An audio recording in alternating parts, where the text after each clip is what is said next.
કલ્યાણપુર તાલુકાના ભોપલકા ગામમાં KP energy કંપનીની દાદાગીરી આવી સામે। દેવભૂમિ દ્વારકા જિલ્લાના કલ્યાણપુર તાલુકાના ભોપલકા ગામમાં કેપી એનર્જી કંપનીની દાદાગીરી આવી સામે। વારંવાર રજૂઆત કરવા છતાં પણ કોઈ પણ પ્રશ્ન સાંભળવા નથી તૈયાર। સરકારી કચેરીઓમાં રજૂઆત કરવા છતાં આશ્વાસન સિવાય કોઈ પણ જાતના પગલાં ભરવામાં આવતા નથી તેવા આક્ષેપો। ખેડૂતને જન્મ એટલે કે સજા આવી દુર્દશા માનસિક રીતે હેરાનગતિ કરતી કંપનીઓને કોણ પોષી રહ્યું છે એક મોટો સવાલ છે। એવો એક મુદ્દો ભોપલકા ગામમાં ઘણા સમયથી સરકારી અધિકારીઓને રજૂઆત કરવા છતાં આજે ફરી કલ્યાણપુર મામલતદાર સાહેબને આવેદનપત્ર આપવામાં આવ્યું અને બધી ઘટનાઓ જેમ કે ગામના તળાવોમાંથી બિનકાયદેસર રીતે 33 kV ઇલેક્ટ્રિકલ લાઇન કંપની દ્વારા પસાર કરવામાં આવી રહી છે, જે તળાવમાં ઇલેક્ટ્રિકલ પોલ 10 ફૂટ ભરેતરમાં પાણીમાં રહેશે તો આ તળાવના ગામના લોકો પશુ પક્ષી માલધારી બધાનો જીવ દોરી સમાન છે, તો એનીમાં વચ્ચે આ મોટી ઇલેક્ટ્રિકલ લાઇન પસાર કરી રહી છે આ કંપની અને અકસ્માત સર્જાય તો જવાબદારી કોની રહેશે, કંપનીની કે સરકારની? આવી હેરાનગતિનો સામનો કરતો ખેડૂતની વ્યવસ્થા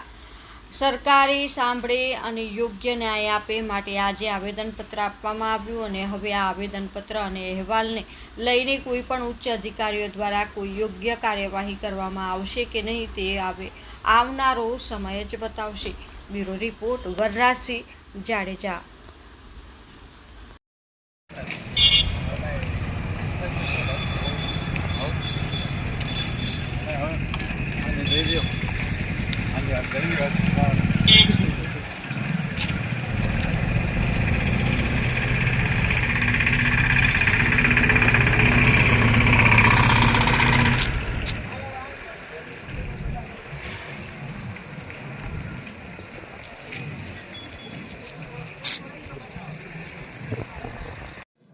અને આજે આપણે જે તાલુકા આપણે મામલતદાર કચેરી આવ્યા છો, મામલતદાર સાહેબને આવેદનપત્ર કંઈક આપ્યું છે આપણે, તો શા બાબતે આવ્યા છો અને એનું કારણ શું બતાવો? આપણે અત્યારે અહીંયા કલ્યાણપુર અમે મામલતદાર સાહેબને અરજી દેવા આવ્યા છીએ।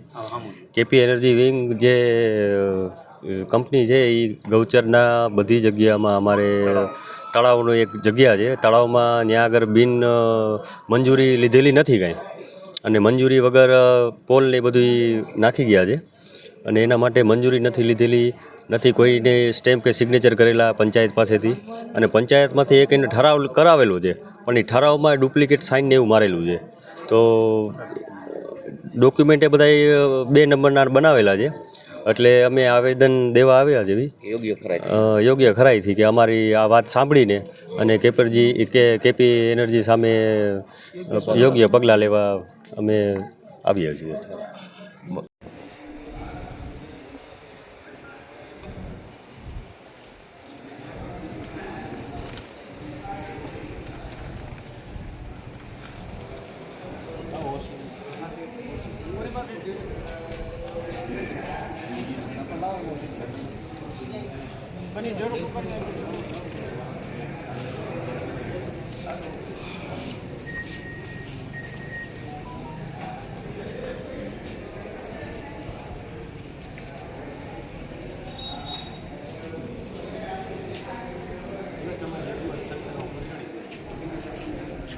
હલો સાહેબ, આવેદનપત્ર આપ્યું છે અહીંયા આપણે મામલતદાર સાહેબ કચેરીમાં, તો જે મામલતદાર સાહેબ કચેરી KP energy wind farm company વિરુદ્ધમાં આપ્યું છે કે જે, તો એનાથી નુકસાન શું થાય છે તમને?